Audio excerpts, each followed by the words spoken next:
You are tuned in to a fireside chat with Zany Mystic. Join us now on another exciting metaphysical journey. Relax, tune in, drop out, and take a seat by the fire as we explore new realms and possibilities. This is Magenta Pixie. You can find me at magentapixie.weebly.com. But now, here is Zany Mystic and guest. Enjoy the show. Greetings, and welcome to a Fireside Chat with Zany Mystic. I'm your host, Lance White. Today, my guest is Santos Bonacci. Santos is an astrotheologist who deals with the subject of reclaiming dominion. His teachings break the fictions of law, religion, and science. The holy science, the ancient science based on the workings of the solar system, which is the science of as above, so below, enables one to develop wisdom and enlightenment far beyond what this world offers. This ancient and fascinating wisdom he's disseminating will have a profound spiritual effect on your life and enables you to remember that which you already know. Santos's studies span over 30 years and bust wide open the world of corruption that surrounds us, the very world in which most of us live out each day of our lives unaware. Santos currently lectures in Australia and on global radio on astrotheology and sovereignty law. He offers a perspective which brings some of our beliefs back into context by joining some of the dots that have otherwise made this information highly subjective, controversial, and used as a major historical source of humanity's exploitation. His website can be found at www.universaltruthschool.com and www.santos.net.au. So let's welcome him to the show now. Hi, Santos. How are you? Very well, thank you. Yourself? Good, good. I was listening to your videos last night, and I love every word of it. You are just breaking the shell of the egg wide open, and I just have to congratulate you and thank you for having such courage and for knowing so much. Oh, thanks, Lance. Appreciate it very much. Yes. Now, I have some people a lot of people that I know ask me some pretty interesting questions. And one of the questions I thought I might start with is actually a good place to segue into, and that is to talk about where we are at right now. We are in 2012. She mentions that the December solstice is the death of the sun, January is the beginning of resurrection, and March is the rebirth and blossoming. And so the theory is that March 2012 should put our solar system coming up from the underside of the galactic plane into what represents the golden age. So that's the first question that I'm going to fire at you and see what your thoughts are on that. Yeah, well, I have a video called Know Thyself Part 2. On YouTube. Now, I think that's the most informative video presentation on this particular subject. What I do there is I show the constellations between Scorpio and Sagittarius in the sky, right? So I draw this on the whiteboard. Now, I put the Milky Way galaxy horizontally through the whiteboard, okay? So you see the Milky Way galaxy going across horizontally on the whiteboard. Above it is Scorpio, below it is Sagittarius. Now, Sagittarius's arrow is pointing to the tail of Scorpio, and Scorpio's tail is pointing also in the direction of Sagittarius's arrow. Now, this is an amazing feature of the sky. When you learn to spot Scorpio and Sagittarius in about they should rise in about 3 or 4 months. You'll see them. They are invisible at the moment, of course, because our sun is passing through those signs, isn't it? You know, it's been through Scorpio, Sagittarius, Capricorn, and now it's in Aquarius, so you don't get to see it. But Ophiuchus, the 13th sign of the zodiac, is there standing with one foot on top of the scorpion and with another foot, it's standing, Ophiuchus is standing where the Milky Way galaxy and the ecliptic cross. Wow. Now, the ecliptic goes through all the signs of the zodiac, so that's what the ecliptic is. Now, where the ecliptic crosses the Milky Way galaxy, there are two places in the sky, and one is right there. I'll explain the other one later, where in the middle of Taurus and Gemini, 180 degrees opposite this particular crossing. There are two of them, and they are called the Divine Cross, you see. So the Divine Cross is up in the skies. The Mundane Cross, that happens when we come to a solstice or an equinox. So that'll be either December 21st, March 21st, June 21st, or September 21st. And those dates there make a perfect cross on the Earth, you see. Now, what's going to happen on the 21st of December 2012 is the Divine Cross and the Mundane Cross are going to lock in at a very, very special point, which only happens every 24,000 years. In other words, only once will it happen in this particular crossing where Ophiuchus is standing. It'll only happen, once in the precessional cycle. Now, the precessional cycle, the precession of the equinoxes, that is the scientific term for it. Other people call it the Great Year or the Platonic Year. It runs between 24,000 and 25,920 years. I like to use the 24,000 year version because it's, when corrected, it actually is 24,000 years long. And what will happen, according to the Mayas, is we should have 72 days of darkness. After which the sun will be reborn as a new star. And what that means is, you see, according to the Mayans, we've had four suns, one of Earth, one that represents and harmonizes with the element of Earth, one with water, one with air, one with fire. The fifth one will be ether. And so I agree with your comments there that that will be the kickoff time, and then of course we'll have some, probably some action up until March the 21st, the equinox, and then away we go. We will have a totally new way of being, a totally new way of seeing things. We should have, according to the Egyptians, 360 senses reactivated, which are dormant at present. So we're going to light up like a Christmas tree, you see. Wow. Well, it's about time. We've been so dumbed down by the controlling elite and, the various organized crime families, the religions and the corporations and the politicians and the Rothschilds and the Rockefellers and the Royals, and then those behind them that, it seems like humanity has hardly had a chance to be free ever. No, they don't give us a chance. You see, their modus operandi is keep them in debt, keep them sick. Well, then, they know about all of this stuff through the infiltration of the secret societies. What's to stop them from doing a scorched earth policy or from trying to screw it all up for us? I mean, could that happen? Well, it could, and this is how it could happen. See, there's a lot that needs to be understood here. Most people cannot grasp what is really at stake and what is really, really happening on the higher levels, as above, so below. They only are concerned with things like eating, working, copulating, going to the football, right. and so forth. So, for anyone who's listening that is not awakened, it's going to be hard to swallow what I'm about to say. But firstly, some of these elites are changing sides right now as we speak. Because good.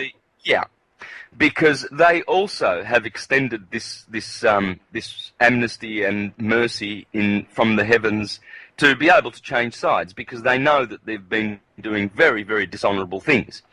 But the other thing is, of course, there will be a portion that will not repent, and there will be a portion that will, rule or ruin. And so they might try to unleash some sort of a, I don't know, plague or something. They've got their secret weapons. They know what they have. Right. And that all depends on whether the universe will allow them to, because believe you me, Lance, some people, they need the scare of FEMA concentration camps. They need the scare of a third world war.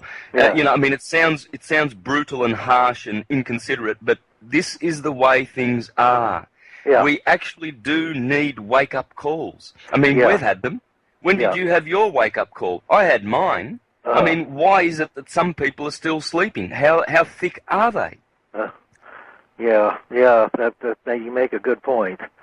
Is all of that happening outside of the space-time continuum that we live in? At the soul level, or is it just that people have gotten so trampled down and dumbed down with fluoride and aspartame and the rest of it that they simply can't snap out of the brainwashing that they've been subject to all their lives? Or maybe it's in part a little of this and a little of that, and some denial and resistance too. Yeah, it's a mixture of a few things. Let's keep it basic. One of the things is what you just mentioned, of course.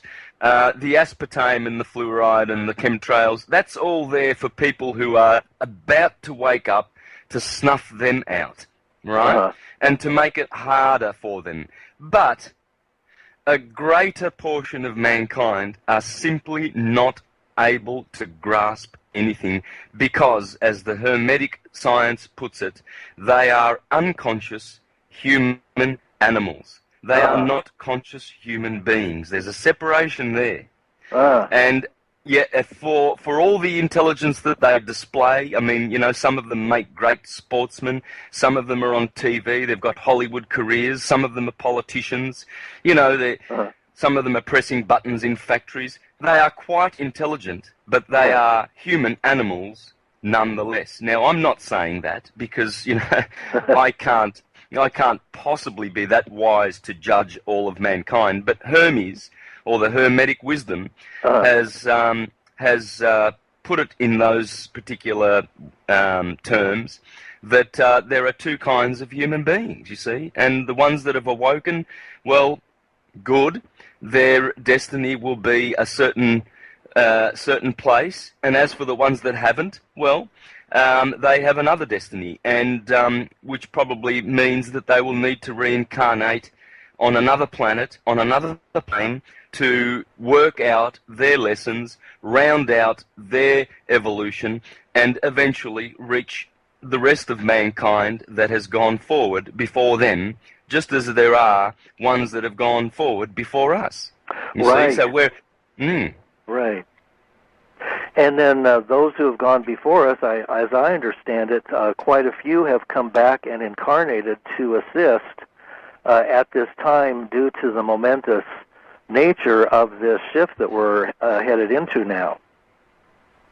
Oh, yes, absolutely. And you and I are amongst those, that number, obviously, because we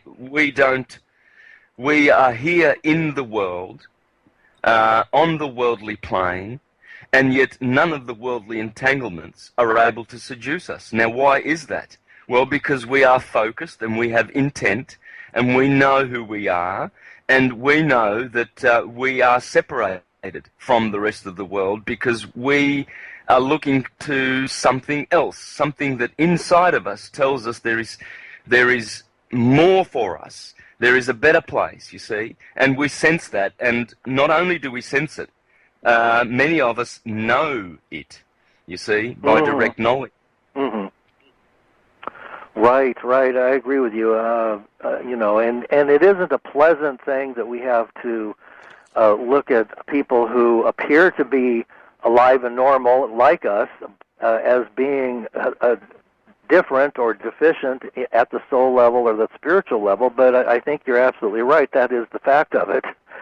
and not everybody is alike, and not everybody is interested in, some kind of evolution. Maybe some are here for a vacation, and they'll just continue on their merry way, learning about the lower aspects of life as they develop a soul body. So I like the way you put that. That's very good. Yeah. It's very difficult to be able to look around and scan all of humanity and be able to say for certainty who will and who won't wake up. I mean, right. Obviously, Right. obviously when you go walking down the shopping mall, you can see that people are really, really, really sleeping like zombies. So, oh my gosh, yes. No kidding. That's one of the reasons why I rarely leave the house anymore. I mean, it's such a culture shock to walk into a Walmart and just feel there's no energy to feel. It's like there's nobody home. No, yeah. So it's depressing in a way. You just have to kind of, there's an occasional light that comes on with somebody, and they have a little bit of heart energy, and then it fades. So, what about now? One of the things there's a couple things that I'm wondering about, and it will tie into another question I have. One thing is that the Vatican is one of the most potent controllers or dominating forces in the world now, is it not? And if so, doesn't it have to lose its power and control over the rest of us in order for people to be freed up and start seeing the truth? I mean, all of the religions are engaged in horrific acts, if not satanic, and the movement of huge sums of money, trillions of dollars, and buying off countries and the rest of it. What do you see happening on those levels? Enlightened mankind will turn on this beast who sits on many waters. And this beast that sits on many waters is defined as Babylon the Great, the system of enslavement of the world. Because you see, the elites of Rome, they copied other empires because they are of the same family, you see. It's always the same one family. Mm-hmm. And what they did was they picked a bit from Babylon, they picked a bit from Egypt, a bit of Grecian and Medo-Persian and Assyrian slavery, and they polished it up, and they've really, really done a job on us. They have the best slave system in the universe, and it's based on the biggest lie, which is the Jesus historical lie. Yeah. It's the best third-party debt-collecting scheme in history. Now, how do we know that the Vatican sits on the top? You see, because sometimes I get people who say, oh, no way, it's Queen Elizabeth and the Windsor family. They own the whole world. The crown, it's the crown. Oh, no, it's the Commonwealth and the Bilderbergers. Oh, no, it's the Jesuits and everything. Look, it's quite easy. It's quite easy when you know and you do your studies, you see. The Crown and the Commonwealth are Roman Vatican inventions from the 14 and 1500s, and I can point you to the Sestui V trusts and the papal bulls to prove that, but I won't go into that now. Right. You just have to keep in mind, I do go into it in my videos, so if anyone wants to further their knowledge on the Crown and the Vatican, they can see there that the Crown and the Commonwealth, these belong to Rome. Rome owns the Crown and the Commonwealth. But Rome owns something that trumps both of those, and that's called the Holy See. Huh. That's the waters, the Holy See, that Rome administers. Yeah, that's the maritime law. Maritime law. Lore. Yeah. Yeah. Yeah, because you see, they've taken you and I, they've taken us off the land, and they've put us on their ships, their pirate ships. When we go to court, we go to see the captain of the ship, and we're in maritime jurisdiction. That's the Holy See, and that trumps the Crown land. That trumps everything. They rule this world, and there's no doubt about that. And anyone who can't see that is a fool. Yeah. Oh, yeah. Yeah. Now, what forces? Well, a couple of questions have come up. One is, what major secrets do you suspect are being concealed by the Vatican? We know that there's just a titanic amount of things that they've been up to and that they're hiding. And do we have any idea of the scope of their illegal and destructive activities? We have a fair idea, but still, we still don't have, like a full idea. There's obviously a lot of bloodletting going on inside the Vatican and under the Vatican in the catacombs and all of their little secret chambers. Just as the elites have in their mansions, they have their dungeons under their castles, and they have their special blood sacrifices that they will have on the equinoxes and solstices and cross-quarter days and holy days, etc.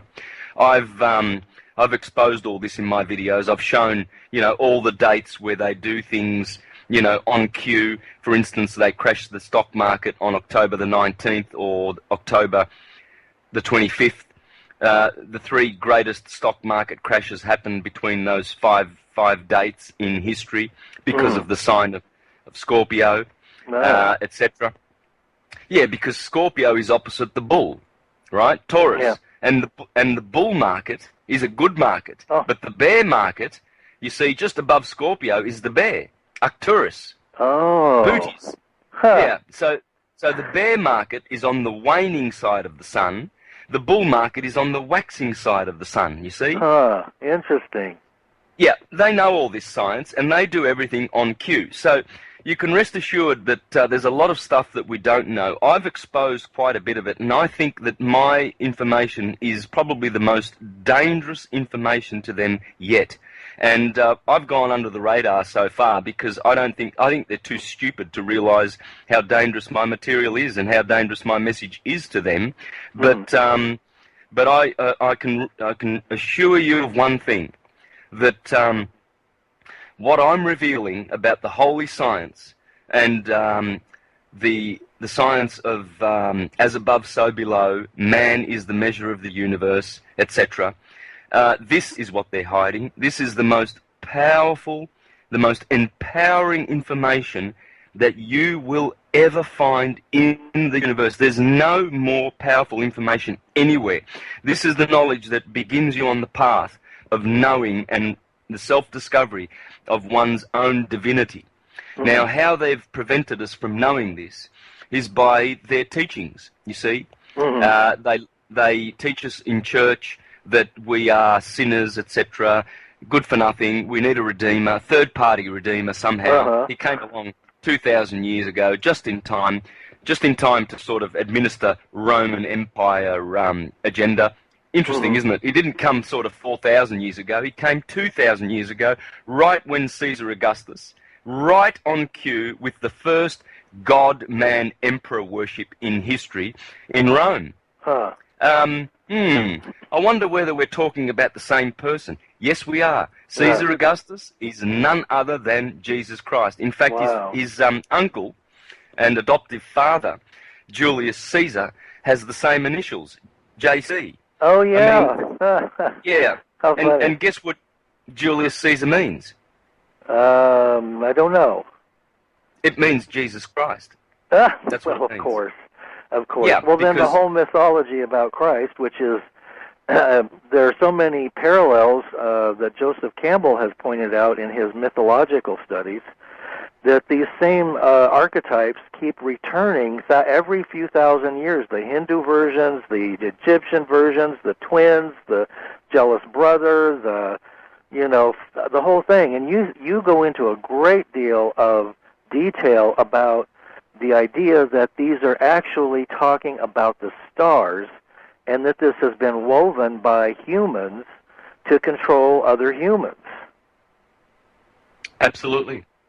Yeah, it's a masterstroke on the part of the elites, because you see, there's no way that the elites can go around and run other people's countries if they have their religions, if they have their science and their and their gods, so to speak. You know, if the indigenous people of America were left alone to continue knowing their gods and knowing the Popol Vuh and all of their codexes and knowing their system of worship, they would never have been subjected.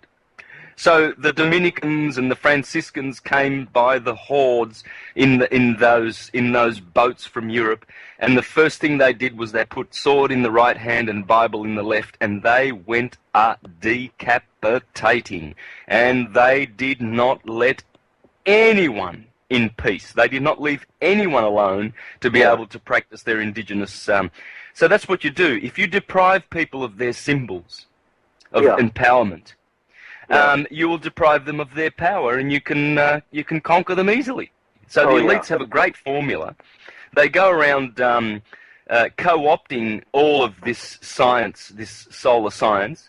They anthropomorphize it, tell you that it was basically just a bunch of humans and a bunch of characters on Earth that enacted these stories, and they give them historical names, etc. And of course, the average uneducated person can't tell the difference, and when an authority tells you what's for, you tend to bend to their whims and what they're teaching, and away you go. We have generations of blind people that have gone after this lie, and they will kill you for it if you dare to suggest that Jesus was not historical, because oh my God, they have been brainwashed and educated to believe that he was. Yeah. Yeah. I know. And it's a sad state of affairs, to be sure. And related into the religion card that we were talking about, one of the questions that came to me is one of my friends was asking how you view the devolution of the big three Abrahamic religions unfolding, and what's your take on the Muslim Brotherhood's powerful win in Egypt, and how quickly they registered a political party. She's wondering where you think this will go, and how will the Coptic Christians fare? Okay, well, all the stuff that's going on now, it's still going on unconsciously. Okay. The good people that are taking to the streets, they're good people, but they're taking things into their hands in their way, because they believe that that is the way to get change to happen. And but there is a portion of unconsciousness in these movements. They still don't get it, Right. And you've got to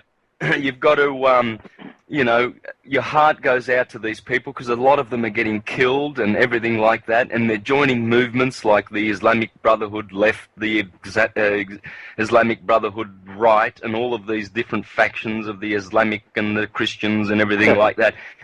So, I mean, they are only doing what they know for themselves, or what they think is best to do. But as we enter the dragon's breath, and as we enter the photon belt, these people will be, they'll be enlightened, and their consciousness is growing, and they will do things differently too. They will learn that the best way to do things is to know thyself, grow in power, and to make the changes from the psychic powers that you've regained by remembering who you are, and first changing oneself, transmuting the lead to gold, and then what happens is the effect is like it's a what's the word? It's like a domino effect where other people are joined in. It's the 100th monkey syndrome, where other people are drawn into this consciousness. And look, in the end, it will be consciousness that will defeat these creepy, very, very unhealthy, unconscious, creepy institutions. And yeah. Well, I think that's about the only thing that can out Trump them. And I'm not making a pun there on the word Trump, but one thing that I'm wondering about is when we talk about all these different control systems and paradigms. Some people theorize that the real controllers are not even involved, are not even in 3 dimensions. That those at the top of the elite system, that what we see, the top of the Vatican and the Bilderbergs and the Rothschilds and the rest of them and the royals, those are the managers. And there's a great deal of speculation that what we're really talking about is forces that are outside of the game itself. And would that relate to your comment about as above, so below? There could be a battle in the heavens as well. Absolutely. There cannot be an effect here on Earth that is not caused by something in the spiritual realms. Right. It's a war. Yeah, it's a war that we have with the spirit world in probably the first place. Secondly, it would be with their foot soldiers here on Earth. Yeah. Now, who are these entities? That's the big question. A lot of people are saying, oh, they're reptilians. Oh, they're greys. Oh, they're off-worlders. Oh, they are, the greys from the hollow Earth that, are very right. angry that we have inhabited their beautiful planet. Or archons. The archons. Well, it's all of those, and pretty much it's none of those. But what I mean is, it is those. But the source of where these entities, all these various different entities that have been described, where they are coming from, is basically they are getting their power from the animal chakra of the Earth. The Earth is a person, it is an entity, it is an archangel, it is our mother, and it is it's a divine light being, and it has 7 chakras as we do. One of those chakras is called the dark satellite. Now, what that means is the dark satellite contains the animal souls that have not evolved to yet be able to enjoy human consciousness. But in the last couple of thousand years, this satellite has provided many animal souls that have incarnated as human. Yeah. And but that satellite was at perihelion for 2,000 years. In 1881, the satellite receded. So, everything that goes to perihelion must go to apohelion. So, and all the ancient philosophers warned us. They said, through the golden and silver ages, the dark satellite will not be felt. But in the bronze and in the iron ages, the dark satellite will be very, very pronounced, and many will suffer, and it will cause a lot of suffering on the earth, because these animals, some of them are very intelligent and very, very vicious. Others are very, very kind, and they're not so evil. But the ones that are incarnating, like your George Bushes and these creeps, Tony Blair and all of these psychopathic... The Nazi element. Yeah. Rest assured that they are very, very unconscious. They belong to the dark satellite. And when that recedes, after 2012, the dark satellite is going bye-byes. And so are the... Wonderful. That is the best news I've heard in a long time. And then there's a great deal of speculation that the moon has been co-opted and is being used by some elements that have high technology that are using artificial intelligence to beam all kinds of confusing signals onto the Earth. And I've often wondered if the moons themselves are not some kind of device, a control device. And then, of course, you've got Saturn and time and the Saturnine cults of death, and it just gets so confusing when you start thinking, well, okay, which one is which? Do you have any idea about the moon? And it just doesn't seem real. Yeah, well, see, the moon and Saturn are always players in this evil story, the story of evil. They are always sort of and Mars. Mars is another malefic. But Saturn is the greater malefic in astrology. In other words, he's just absolutely, he's he causes a lot of the illnesses on Earth. In fact, combined with Mars, they produce 90% of the illnesses, you see, on the Earth. Wow. Because the signature vibration, you see, all the planets are reflectors of the sun's light. That's all they are. And some of the planets reflect a beautiful vibration back to us. The refraction is sane and whole for humanity, whereas Saturn's refraction, Saturn's portion of his signature vibration is very disturbing, and it's very destructive. You see, in nature there are always forces that quicken matter, and there are always forces that destroy matter. You see, the sun, for instance, the sun is famous as the great benefic, and the primary vital source of all life in the solar system. Now, what happens in summer when the sun is in his glory? Well, photosynthesis. Photosynthesis is the little understood process whereby plants grow because of the sun. So the photons reach the plants, and all of a sudden the plants, the beautiful leafy green leaves, they just grow, right? But in the winter, which is the domain of Saturn, well, those leaves dry up, die, fall to the ground, and wait for the sun to return in March. Yeah, right. So you can see what Saturn does. Saturn is the opposite of the sun because he's the coldest of the visible planets, and he destroys. Now, that doesn't, necessarily make him totally bad. The poor guy, he's just doing his job, Right. Damned Right. if he does, damned if he doesn't. He's got to do his job. Right. There must be, in duality existence, there must be the two forces opposing each other and working with each other, you see? Yeah. Well, then what's puzzling is if there are two forces and we see duality taking over all over the place, it seems odd to me that the negative forces, or the evil, if you will, I don't like that word evil, but because it's subjective morality, but the forces of corruption and destruction and unconsciousness and lack of conscience seem to be pretty much ruling this planet, the entire planet, and perhaps the entire solar system. I don't know. It could go that far, or beyond. Yeah. I mean, if all of the culprits that are following the evil forces were put in jail, we would have relative peace on the Earth. There's no doubt about it. The only reason why there's imbalance, you see, is because we've neglected to keep the balance. We were supposed to come to this planet to do work, not to get jobs, 9-to-5ers. Right.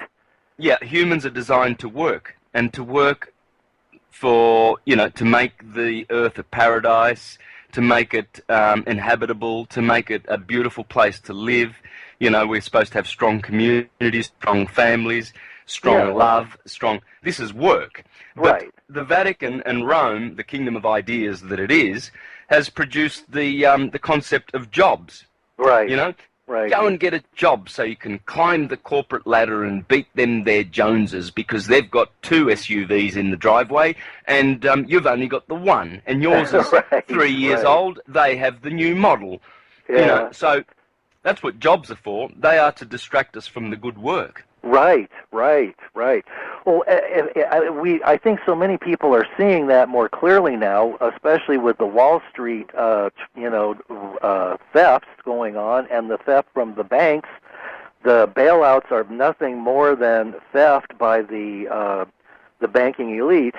But what is going to happen to the financial system that can balance us back out in a way that we're not attached to debt, living under debt, and are not controlled by those who are issuing it? Well, you see, JFK tried to do this. He tried to bring back the, debt-free note he tried to get the Treasury to print money rather than the Federal Reserve, which is privately owned. It's quite easy if we need to. It's so simple to fix the finance. Okay, are you there? I think Goodbye. There you go. Okay. Yeah. So it's quite easy. I mean, just remove the banking element from the world. Tell them that look, you've had a nice time. You've been riding the gravy train. You're out. You've been playing by the wrong rules. You're out. And just start printing treasury notes and cancel everybody's debt, because we don't have any debt. Right. How can we, that are sovereigns, already free from the moment we're born, how can we accrue any kind of debt? It's impossible. Right. The universe is all free. We are all rich. We are all multi-trillion gazillionaires. Right. We have inherited a life of riches beyond our imagination. It's intoxicating to think how rich we are. And yet we come to this planet and we've got a bunch of banksters called the Rothschilds and the Rockefellers who sit back and go, we want to harvest all your energy and we want to keep you in debt, and we're going to smoke cigars, drink champagne, eat caviar while you suffer and work for us. I mean, right. It's preposterous. Just right, get rid and of then them. when there are too many of you, we'll just kill you off. Yeah, exactly. But I think we can turn the tables on them, and we can give the banksters one of three options: electric chair, gallows, or guillotine. Take I like the pig that. fools. Yeah, I like that a lot. That's a good idea. yeah. It's Well, a little why should soft-hearted, but yeah, good old-fashioned lynching. I mean, look, it's easy. Just bring the gallows pole down into St. Peter's Square, and just say, hey, Mr. Popey Poos, you've been killing billions of people for 2,000 years now. You're a pedophile, blasphemous, murderous, child trafficking imbecile. We've got a little present for you. Now, if you don't like the present, we've got two other options: electric chair, where we can burn you to a crisp, or we can do the old guillotine style. Which would you like to pick, imbecile? well, that's really letting them off soft, considering all the people, women that they burned at the stake, and the heretics that they tortured, and so I think that's a good idea. Well, let me tell you something. It's happening right as we speak. Oh. There's a bunch of Spanish people that have occupied St. Peter's Square, and you ought to see some of the footage on YouTube, man. These people are saying, down with the Vatican, down with the murderous popes. Why is he not paying taxes? Why this? They've all gone to the Vatican with questions. And you know what? This time, they will not fail. This time they will prevail. Many times has the Vatican been occupied by freedom thinkers in the past thousands of years. Many times, and you can check out the history. The last time was around, I think it was before Mussolini. There, they wanted to lynch the Pope. I wish they had have. Yeah. Well, there would have been another one, even more evil, that would spring up probably. They kill each other. Oh yes. They poison their own when they get out of line, so there's no loyalty amongst the ranks of the evil. No, there's none. And unfortunately, their stupid little buffoon foot soldiers, the churchgoers, they have the same mindset. You know, when you go to a Mormon church, they kill all the other Christians, don't they? Oh my gosh, yes. Of course they do, with their words. Oh, brothers, you've come to the right church. This is the only one in which you will be saved. Jehovah's Witnesses are going to die. Pentecostals are going to die. Catholics are going to die. So what are they doing? Well, they're killing. Yeah. They're all killing. Yeah. All churchgoers are killers, murderers, and pedophiles because they love pedophilia, and they offer no protection to little children because they deal with pedophilia in-house. They will not let the governments or the authorities or the law check their books and check what's going on inside their churches as regards to pedophilia. Therefore, they will go down, and the sooner the better. Good riddance. Yeah, I agree with you on that one. Oh, yeah. And that's not even to mention the satanic rituals and the the things that go on in the dungeons that you talked about of blood sacrifice and literally eating the heart out of innocent victims and the rest of it. But we don't need to go there to know that these people certainly have the worst intent for the bulk of humanity and are working there feverishly day and night to enact it. So Yep. There's a scripture in the Bible that says there is nothing that is done in secret that will not be revealed in due time. Now is the time of exposure. Now is the time that everything will be revealed. And it's happening. It's on. Sit back and enjoy the ride. Well, we made it this far. I never thought I'd be alive in 2012 at 61 years of age. I thought for sure I would have been 6 feet under by now. But one of the things that you mentioned, you were talking about the pineal gland, and I'm wondering if what your sense of it is that as will it awaken as a natural organic process over this next year due to the photon belt and the higher energies and frequencies that we are in, and the higher consciousness of the sun, which is beaming down onto us to raise the vibration, as I understand it, or is there something that can be done to activate the pineal gland? I know that fluoride literally calcifies it and creates like a stone in your head when you're x-rayed. So many have suggested using distilled water to flush those chemicals out of the body and to not drink tap water and so on and so forth. But other than that, is the pineal gland part of the process that will unfold and help us to gain our normal 360 vision back, as the Egyptians talk about?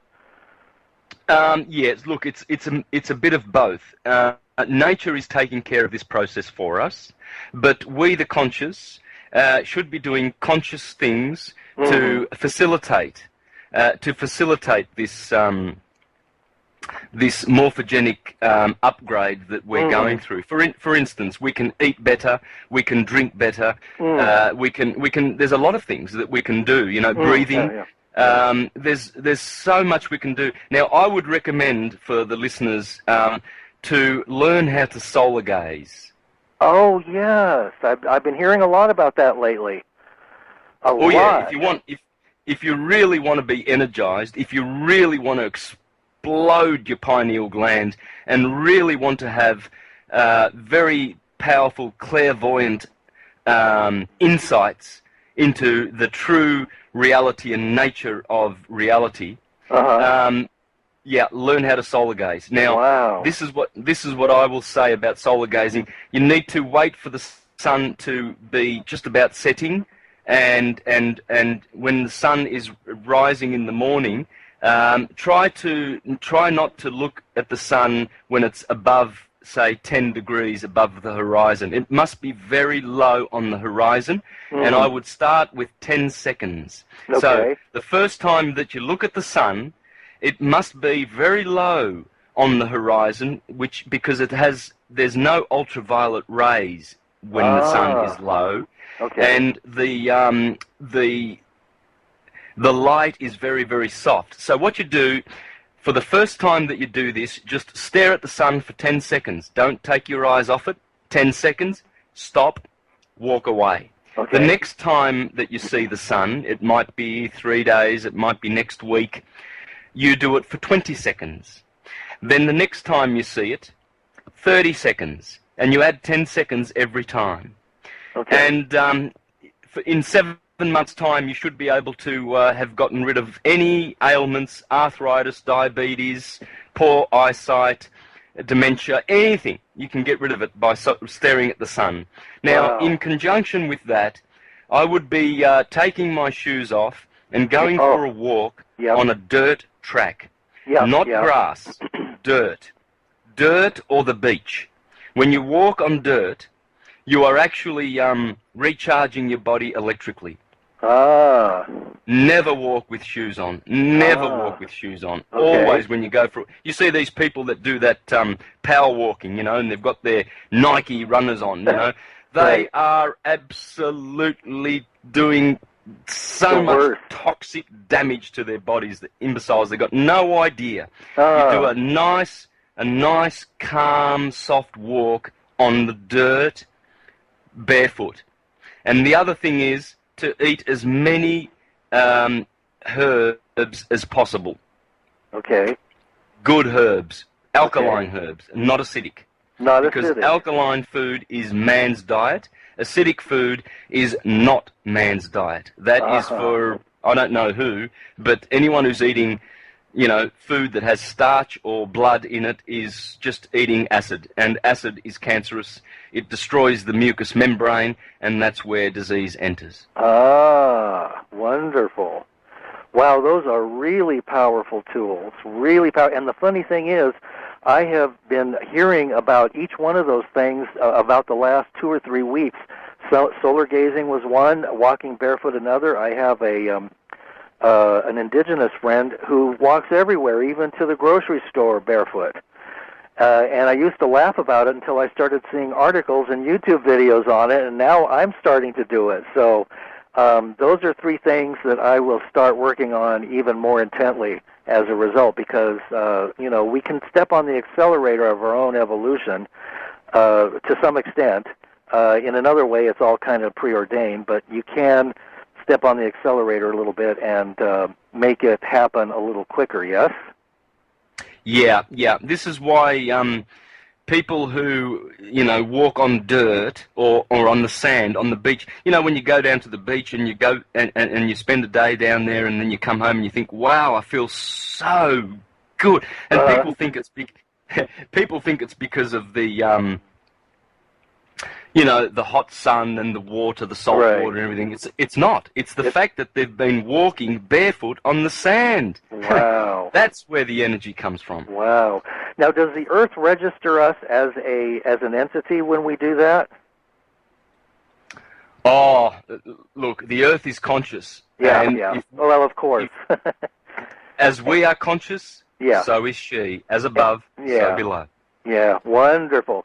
Well, Santos, that seems like a good place to stop. We're actually out of time, and you have a minute or two to let us know any parting thoughts that you think might be important for us to know, and also about your websites. Okay, my website is universaltruthschool.com. universaltruthschool.com. My YouTube handle, which has all my free presentations, is Mr. Astrotheology. Mr.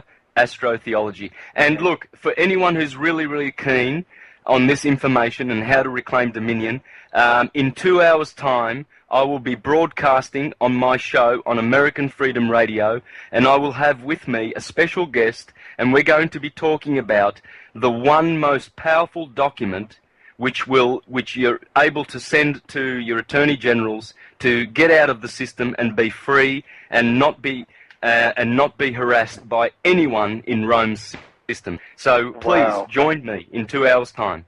That's wonderful. Well, Santos, I can't thank you enough for being on the show. I just love talking to you, and I do hope that you'll come back and do at least another show or two.